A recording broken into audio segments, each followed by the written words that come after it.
Hi all, நான் doctor Vishnupriya, ENT and head neck surgeon.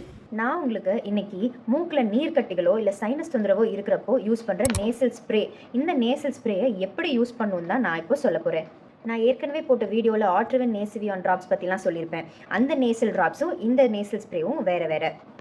இந்த மாதிரி நேசல் ஸ்ப்ரேஸை 2 to 3 வீக்ஸ் வரைக்கும் கூட நம்ம யூஸ் பண்ணலாம், டாக்டர் ப்ரிஸ்கிரிப்ஷனோட. எந்த தொந்தரவும் இருக்காது.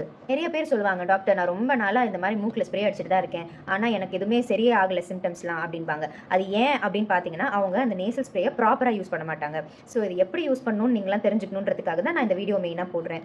நேசல் ஸ்ப்ரே யூஸ் பண்ணுறதுக்கு முன்னாடி மூக்கு க்ளீன் பண்ணிக்கோங்க. யூஸ் பண்ணுறதுக்கு முன்னாடி நல்லா ஷேக் பண்ணிக்கோங்க. இது இந்த மாதிரி ஸ்ப்ரே ஃபார்மேட்டில் இருக்கும்.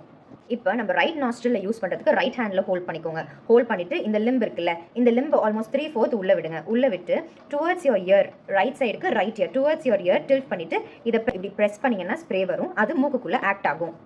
பொதுவாக நேசல் ஸ்ப்ரேஸ் யூஸ் பண்ணுறப்போ பேஷண்ட்ஸ் பண்ணுற மெயின் தப்பு என்னென்னா, பஃப் அடித்த உடனே இப்படி ஃபாஸ்ட்டாக உள்ளே இன்ஹேல் பண்ணிடுவாங்க. அப்படி இன்ஹேல் பண்ணுறப்போ இந்த ஸ்ப்ரே மொத்தமாக தொண்டையில் கீழே இறங்கிடும். அது தொண்டை வழியாக இறங்குறப்போ உங்களுக்கு ஒரு கசப்பு தெரியும். இந்த மாதிரி ஆகக்கூடாது. நேசல் ஸ்ப்ரேயோட ஆக்ஷன் மெயினாக நோஸில் தான் இருக்கணும். அப்படி நீங்கள் ஃபாஸ்ட்டாக உள்ளே ப்ரீத் பண்ணுறப்போ அது பின் வழியாக தொண்டையில் இறங்கிடுச்சு அப்படின்னா நோஸில் அதோட ஆக்ஷன் இருக்கவே இருக்காது. நீங்கள் பஃப் அடித்த உடனே இந்த மாதிரி லேசாக ஒரு ஸ்னிஃப் பண்ணால் போதும். தலையை ஒரு 30 செகண்ட்ஸ்க்கு இப்படி குனிச்சே வச்சுருங்க. அந்த ஸ்ப்ரே வெளியில் வரமா இருந்துச்சுன்னா இப்படி லேசாக ஸ்னிஃப் பண்ணால் போதும். ஸோ இந்த மாதிரி 2 or 3 டைம்ஸ் நீங்கள் பண்ணுறப்போ அந்த ஸ்ப்ரேயோட ஆக்ஷன் நோஸில் ஃபுல்லாக படர்ந்து நல்லாவே இருக்கும்.